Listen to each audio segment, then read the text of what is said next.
Ezra Hashem, today's daf is Masechta Baba Sech Sanhedrin, Lamed Zayin 37.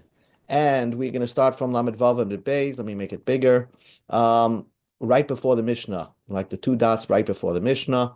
And the very beautiful Gemara today. Gemara says, the Mishnah says like this. The Mishnah said before, Ein hakoil kasher ladin bedin nefashis. Not everybody is allowed to be a judge on the capital punishment case.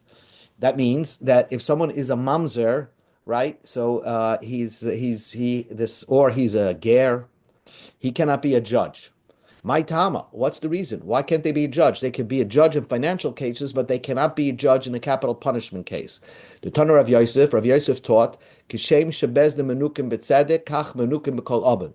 Just like the Bezdin had to be righteous people, they had to be clean of any blemish, and blemish is usually something to do with your family. If you have a blemish in the family, he wasn't born Jewish or he's a mamzer, then disqualified.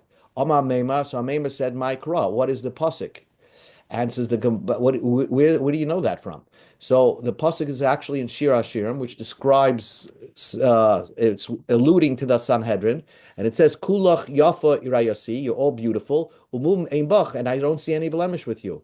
So we see that a judge is not allowed to have any blemishes. So V'dilma Mamish, maybe the pasuk means that they're not allowed to be handicapped in any way. But how do you know they're not allowed to be a mamzer? Or a ger. Maybe the Torah that Shir Hashim see mum einbach. They don't have a handicap. Amar Rav Acha bar Yaakov, Amar Kra, there's another pasuk. They said that Moshe picked a Sanhedrin, and the Chumash says V'siyat v'sham imach. They should stay next to Moshe, stand next to Moshe. What is imach? With you. They have to be just like Moshe. Just like Moshe was born Jewish and he wasn't a mamzer. So also the Sanhedrin have to be those type of people. Says the Gemara, Vidilma Hasa Mishum Shechina. Maybe the whole reason why in Moshe's time they had to be that kind of perfect is because of the Shechina, because they're going to accept the presence of Hashem, and Hashem is not going to go put His presence next to a mamzer. El Amar Rav Nachman Yitzchak, another pasuk. Amakra v'nasu itach. There in Parshas Yisroi, Moshe picked a Sanhedrin, and there it says they should carry the load with you, itach with you. They're not exactly like you. They're with you. They should be similar to you. In other words, they shouldn't have any pagam mishpacha or a ger. So that's it. I don't know. Maybe somebody who's handicapped also should not be allowed to be on the capital courts, because if you're comparing them to Moshe, Moshe wasn't handicapped. Or maybe he was with his speech. It's something to think about. Anyway, the Mishnah says, Sanhedrin hoisa kachatzi garden agula. How did the Sanhedrin sit? They sat in a semicircle. Kidei sheyiroyin zeh. So everybody should see each other, and the Eidim should be able to talk talk in front of all of them, and everybody can see as the Eidim are saying over their testimonies. Ushnei soifrei hadayanim, and there were two stenographers. Oimdim lifneim would stay before them. Echad miyamin, ve'echad mismal. One would stay on the right, and one would stay on the left. The koisvim divrei mechayvim divrei mezakim. They would write down the who voted guilty and what his reason is, and who voted innocent and what his reason is. Rabbi Yehuda says shloisha. They need three stenographers. Echad koisv divrei mezakim, echad koisv divrei mechayvim. One writes to who wrote who's innocent, and one who wrote down all those that are voting guilty. Vashlishi, and the third stenographer, Koisrim Divrei Mazakim Divrei Mechayvim. He wrote both of them down.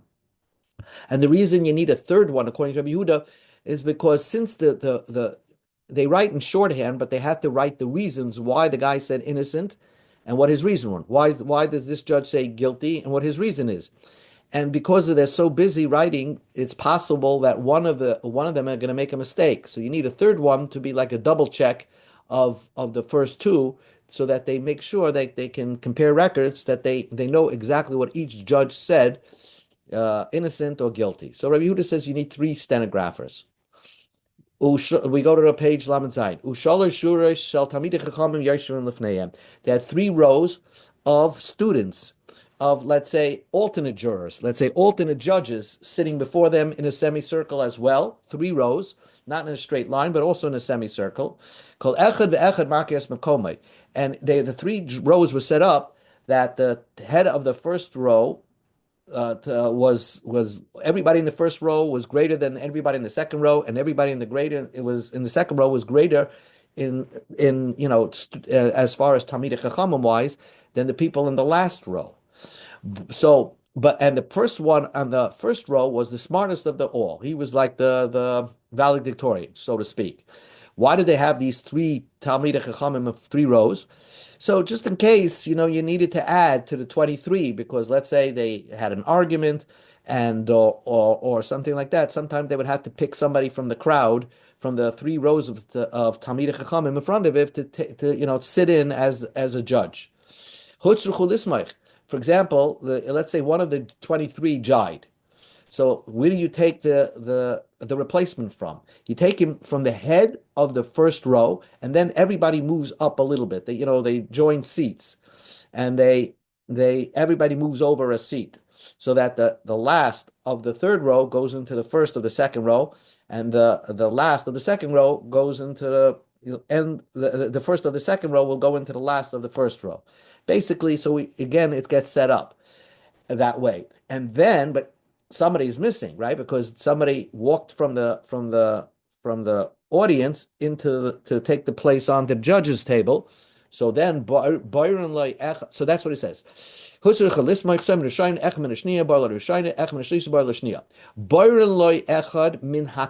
They choose somebody else from the street, not from the congregation. And they put him into the 3 rows, into the third row. He didn't sit where the first one, at the head of the third row. He sat in the very back of the last row.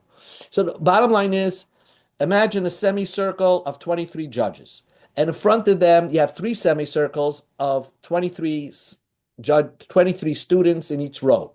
And if, in case, one of the 23 judges for some reason died, then they would pick somebody from the crowd, from the students in front of them, and then get somebody from the crowd to replace the alternate judges in front of them. So the Gemara like this: how do I know that they sit in a semicircle? Amar Rav Acha Bar Chanina said, because it's again the pasuk in Shir Hasirim. The pasuk says, "Shorerech agan hasahar al yechsar hamozag." So shorerech is your belly. Zu Sanhedrin. Lama nikra shma shorerech. Why would they call shorerech? She yosheves bitibura sha'olam. The great Sanhedrin of 71 sat in the stomach of the world, the center of the world, which is in the Beis Hamikdash. Agan. What does it mean? The word agan means that they're like a goblet. Why is it called an agan? Shemegina kol olam kula, because they protect the entire world. When you have a good Sanhedrin, a Supreme Court, they protect not just the Jewish people, but they protect the entire world. Hasahar, they're shaped like a half a moon. Shidoimelasar, because they sit around in a half a moon. I guess if you see the pictures of how the Beis Hamikdash look, and they show you in the Lishka, in the room where the Sanhedrin sat, you'll see that they're all sitting in a semicircle. And al yechsahar mozek. Let's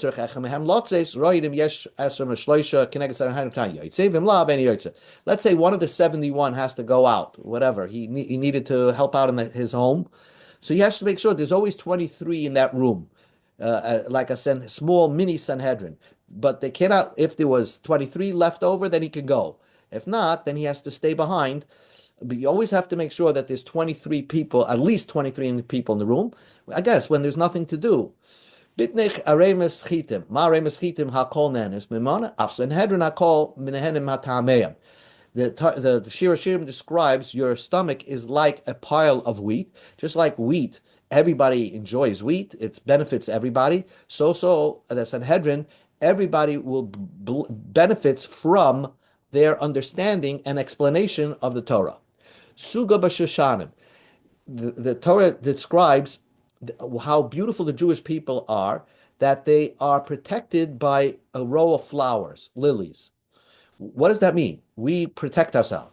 Sha'afilu kasuga shel shashanim lo yifrutzem b'protzes. Even if there is a protective wall of just flowers, the Jewish people will not, pass through. I'll give you an example, and the Gemara is going to give you an example. An example, take a 25, 28-year-old, just got married, and he has a taiva, and his wife tells him he's a nida. She's a nida, so he can be with her, but cannot have sexual intercourse with her. And yet, what's stopping him? It's just like a flower bed that nobody's around, and yet the Jewish people are makbid on hilchas nida. And that's the beauty of the Jewish people, that, once you tell them that you're not permitted, they're going to stand by it. And even though what's stopping them is just a little flower, couple of little flowers. This Christian, I guess, said to Rav Kahana, you say that a woman who's a nida could be with her husband.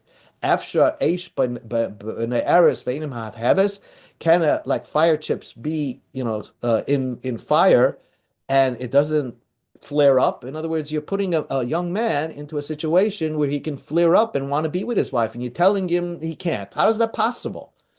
Amalei, so Rav Kahana said, we are special. The Torah says testimony, suga b'shashanim, that all we need is just a flowers to make a fence.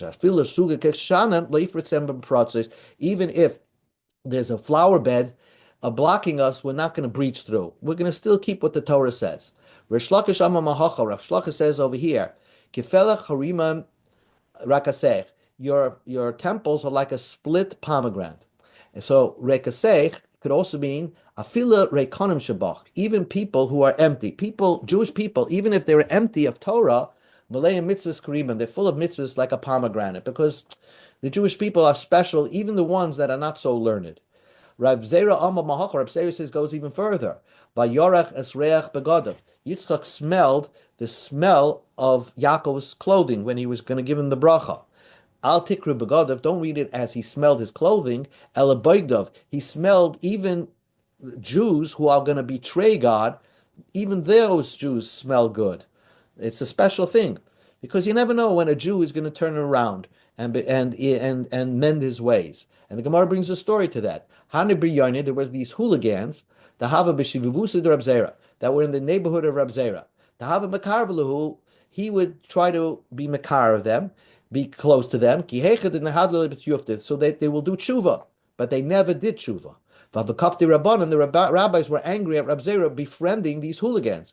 Rab Zera passed away, they said, up until now, when Rab Zera was alive, Rab Zera, who had burnt feet, would pray for us. Okay, who's going to pray for us? Rab Zera died. At that point, after Rab Zera died, they had a hearer in their heart. They thought about it and they did tshuva. So we see that sometimes you could be makar a person and only see the fruits. You won't see the fruits, and it can happen in a later time. So that's that. The reason why Rab Zera is called the one with the burnt feet, because Rab Zera was so fasted a lot so that he wouldn't have Gehenna. He wouldn't go to Gehenna. And he would test himself, that putting himself into fire to see if he would burn. He would put himself in an oven. And he wouldn't burn. But one time, the other Talmidei Chachamim saw what he was doing, and they gave him a bad eye, and he burnt his feet. That's why he was called the burnt feet. But that's the point is that Rab Zera was makarev, these people, these hooligans, and after he died, they did shuvas. Shalashuras Amar Abaya Shmami Na Kinadi Kulinadi. When one of them moves, they all move in a chain. Let's say the guy from the last row, he was the first of the last row. Now you're putting him the back of the second row. He's going to say, you're telling me I used to be the head of a row. Now you're putting me the tail of the back of another row. Amar Abaya, We told him like this: it's better to be a tail for a lion than to be the head of a fox. In other words, you're moving, although you're in the back of the row now, but you're in a row full of people who are more highly qualified. So you're moving up in the world. Okay, next Mishnah. We would an aid that comes for Dinei Nefashos, we try to scare him because he's about to kill somebody. Al Eidi Nefashos they would put the fear of into the aid himself to make sure that he's telling the truth. I would ask him, maybe you didn't really see this. Let's say you didn't see the guy kill somebody. Maybe you heard about it. Maybe you heard about it from somebody else. Maybe somebody told you he did it. Maybe you don't know that we're gonna test you out very thoroughly to see if you're telling the truth. Have a yoidim, you should know what you're about to do to say testimony to get somebody killed is a very serious thing. If a financial case is not like a capital punishment case, dinim amama is by a financial case. If you said false witness and later on in life you regret it, you pay the money back and you get your forgiveness. But once you kill somebody, there's no bringing him back. Din in not only is you cause somebody to be killed, but till the end of the universe, all the children and offspring that this person would have had he not been killed is on your neck, because you are you're the witnesses that caused him to be killed. And now Shekem we find when Cain killed his brothers, Shenemar, God said to Cain, the bloods of Achicha Tzeachem, the bloods of Hevel are screaming. What do you mean bloods? It doesn't say the blood of your brother. Ela demei, plural, demei achicha, the bloods of your brother. Damai v'dam zar oisav, his blood and all his children. So Cain didn't just kill Hevel, he killed all of Hevel's future offsprings till the end of time. Davar this is a parenthesis. Demei achicha, why does it say bloods of your brother? That Cain did not know how to kill Hevel, so he would stab him in different parts of his body, and the blood was splattered all over. The bloods of Hevel was splattered all over stones and sticks and wood. In other words, until he finally figured out that you kill a person by stabbing him in the neck. Anyway, lefichach. Therefore, the dayanim who are trying to put the fright into the witnesses, they would continue and say the following. That's why a human being was created all by only one. God created only one first man. To teach a person, if you destroy one soul, one body, one person of the Jewish people,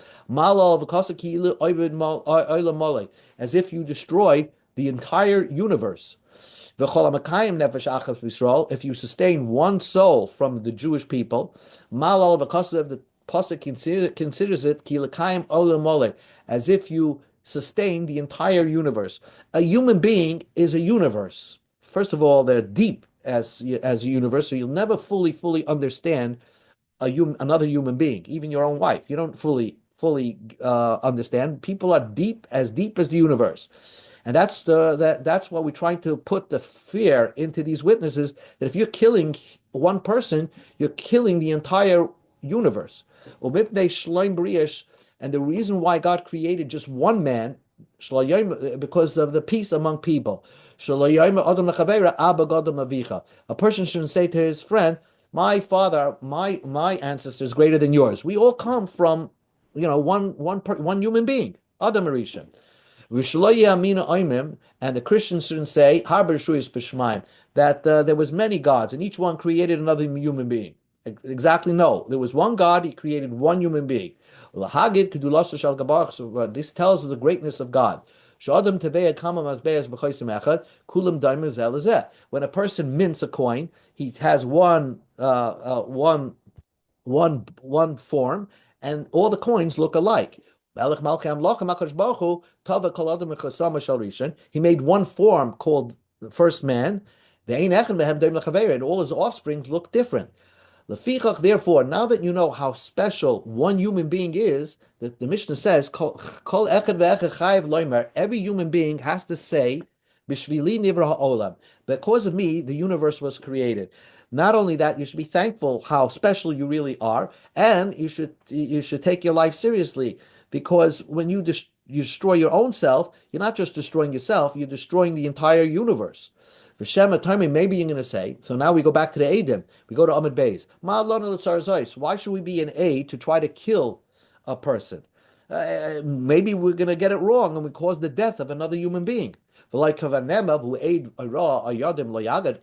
Torah says that if you're a witness, you have to say your testimony. The beginning of say, and the witness is going to say, why